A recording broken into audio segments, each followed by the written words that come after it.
தக்காளி தோசை.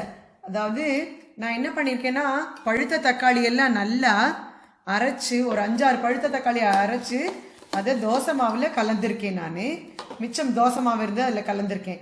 இதோட நீங்கள் வரமிளகாலாம் வேணாலும் சேர்ந்து கலந்துக்கலாம். ஆனால் என்னோட பேர குழந்தைக்கு நான் கொடுக்க போகிறதுனால நான் அந்த மாதிரி பண்ணல. கலர் பாருங்க, செக்கச்சவேல் இருக்கு. நீங்கள் வந்து வரமிளகா, அந்த சிவப்பு கொடமிளகா எல்லாம் கூட போட்டோன்னா இன்னும் கலர் சூப்பராக இருக்கும். நம்ம சாதாரண தோசை வாக்குற மாதிரியே தான் பண்ண போகிறோம். இன்றைக்கி நானும் என்னோடய ஹஸ்பண்ட் ஸ்விம்மிங் போயிட்டு வந்தோன்னே ஒரே பசியாக இருந்தது. ஸோ தக்காளி தோசை ஒன்று பண்ணி ஒரு மிளகா அப்படி தொட்டுக்கலாம் அப்படின்னு சொல்லிட்டு இது பண்ணுறோம். சாயங்காலம் என் பேர குழந்தைகள்லாம் வருவாங்க, அவங்களுக்கு கொடுக்க எனக்கு ஈஸியாக இருக்கும்.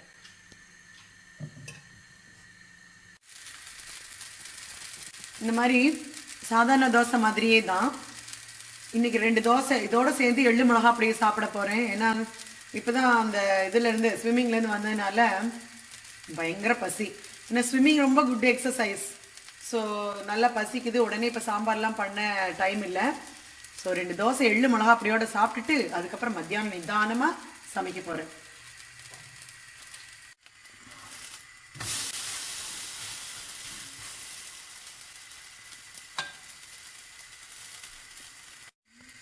சூப்பரான தக்காளி தோசை ரெடி.